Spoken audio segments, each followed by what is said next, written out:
Justin, sorry ah. Okay, Kay. Ba't ka nagsusorry sa akin? Mayroon akong nais malaman.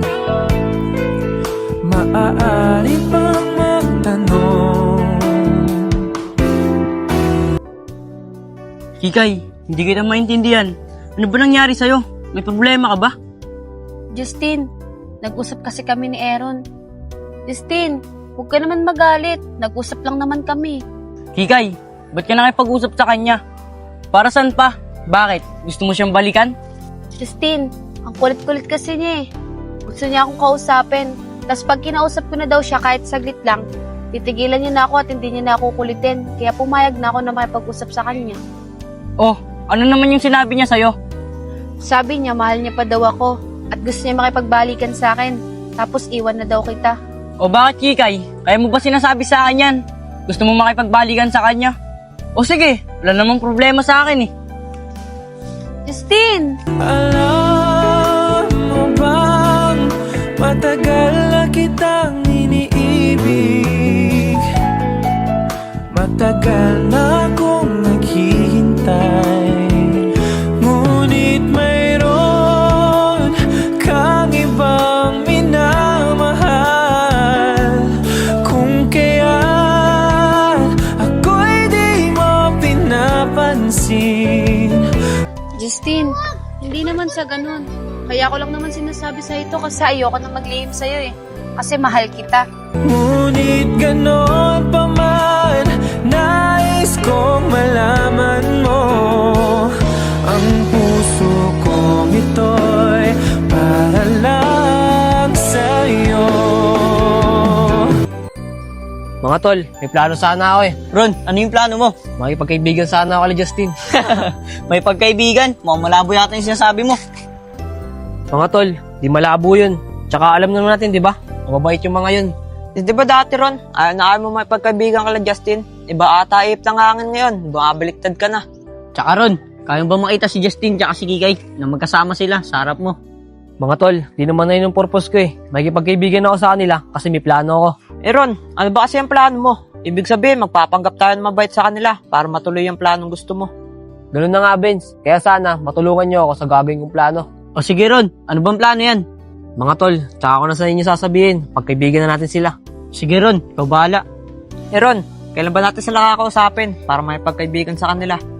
Dahil kasi sila naglalaro ng basketball, kaya doon natin sila puntahan para makausap natin sila. Sige Ron, sana okay lang kay Kikay na maging kaibigan natin sila para magawa mo na yung plano na gusto mo. Mga tol, nagpunta pala si Oweng tsaka si Kim sa court. Kaso di nila tayo naabutan. Ah, andyan na pala si Oweng. Oo, kahapon lang. Tsaka sabi ni Kim, pupunta daw sila mamaya sa may tambayan. Maganda yan, para makalaro ulit natin si Oweng.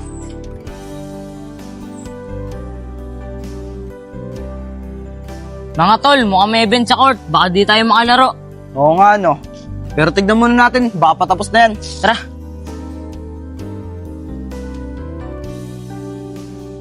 Wait lang mga tol, antayin nyo muna ako dito. Tatanong ko muna doon kung patapos na yung event. Sige, pero pag matagal pa yan, doon na lang tayo sa Meralco maglaro. Sige. Mga tol, mamayang gabi pa daw tapos ng event. Ah, ganun ba? Sige, tara, doon lang tayo sa Meralco maglaro. Eh di ba guys, pupunta si Kim tsaka si Oweng? Ba't kaya din na natin silang muna antayin? Kasi baka mamaya pag dumating sila, hanapin nila tayo. Subagay. Tara, doon na natin sila hantayin. Tara. Pal, nandiyan na kaya sila sa court? Kasi kahapon, di natin sila naabutan. Nandiyan na siguro yun. Kasi nakausap ko si Junel kahapon eh. Ang sabi niya, gantong oras sila pupunta ng court. Ah, buti naman kung ganun. Oh, ayan na pala sila eh. Siguro inantay talaga nila tayo. Kaya nga eh. Tara. Tara. Okay guys, saan kayo pupunta? Kala ko ba maglalaro sila ng basketball? Sumama pa naman si Owen kasi gusto niyang maglaro. Eh Kim, inaantay nga namin kayo eh. Kasi baka pag umalis kami, hindi niya kami makita. Naglalaro sana sila dun sa Meralco. May event kasi dyan sa court eh. Kaya doon na lang sila nagkaayaan. Ah, ganun ba? Buti na lang inantay niyo kami ni Oweng. O ano, tara na. Tara.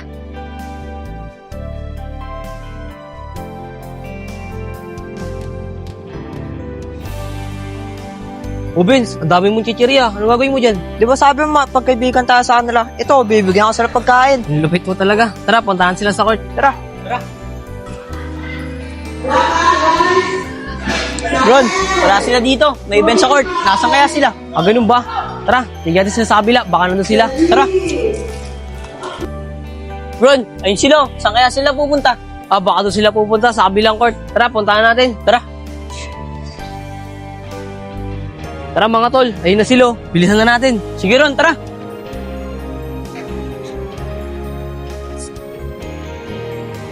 Mga tol, try ko sumunod. Nag-text kasi si nanay eh, pinapauwi ako. Ah, ganun ba? O sige, negro. Sumunod ka agad ah. Sige, dito na ako. Owing, paano tayo makapaglaro niyan? Kulang tayo isa.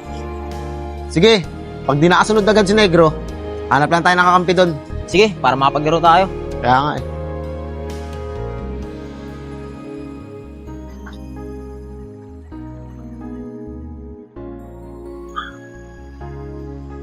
Mga tol, sandali lang.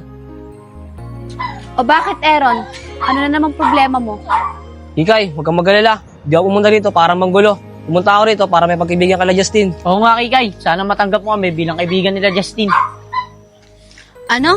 Makipagkaibigan kayo sa kanila? Nagpapatawa ka ba? Pagtapos ng lahat ng ginawa mo? Kikay, okay na yan. Tapos na naman eh. Mas maganda, mas maraming kaibigan. Kaysa may kaaway. Oo nga, Kikay. Tama si Justin. Mas marami, mas masaya. Kikay, pasensya ka na talaga. Sana matanggap mo ako bilang kaibigan ni Justin. Tsaka kinalimutan ko na rin yung mga nakaraan natin. Kikay, yun naman pala eh. Sige na, pumayag ka na. O sige na nga, payag na ako. Pero hindi ako lalapit makipag-usap sa lalaking yan. Sige, Aaron, payag na ako. Pero ipangako mo sa akin na hindi mo ako kausapin at hindi mo ako lalapitan. Yun lang ba, Kikay? Sige, walang problema.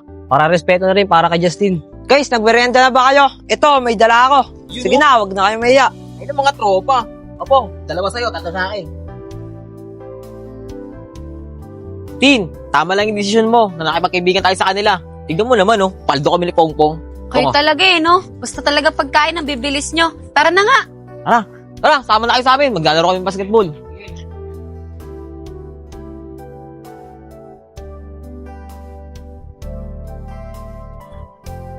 Mga tol, ang lalakas nyo rin pala maglaro, no? Biruin nyo, binaisip nyo na yung kalaban. Kaibigan, pamerienda ka naman. Ikaw pinakamalaking pusta eh. Sige mamaya, pag may nadaanan tayong tindahan. Yun, ano? Narinig nyo naman, papamerienda yung bago nating kaibigan. Vince, talagang panggap. Sabdo ko dun ah. Kaibigan, salamat sa libre mo ah. Nabusog mo kami lahat. Wala yun. Tara, tambay muna tayo dun. Pababa muna tayo ng kinain natin. Tara.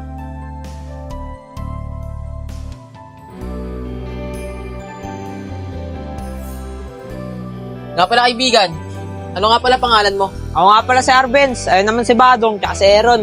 Ah, ito nga pala mga kaibigan ko. Si Pongpong, si Justin, si Owe, tsaka si Kim.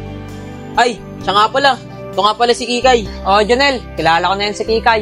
Aaron, Badong, tari ka dito, masyado kayong malayo. Nga pala Aaron, alam ko naman yung issue nyo ni Kikay. Pero hayaan mo na yun. Ang mahalaga, kakaibigan na tayo. Oh, Junel, matagal ko nang kanalimutan yun. Tsaka yung sinabi ni Kikay na bawal ko siyang lapitan at kausapin. Respetuhin ko yun. Tama yun, Ron, para hindi na rin mag-isip si Justin, nakanaibigan na sila para lang kay Kikay. Ano ba kayo? Huwag nyo nang isipin yun. Okay naman na tayo lahat eh. Tsaka humingi naman na ng pasensya si Aaron. Basta, importante sa lahat, magkakaibigan na tayo. Oo nga, mga tol. Tama si Junel. Basta Arbenz libre ka ulit bukas. Sige pong, libre lang pala eh, walang problema yun. Oh, dito na kami. Magabi na rin kasi. Bukas na lang uli. O sige, Nel, tara! Baby loves, tara na.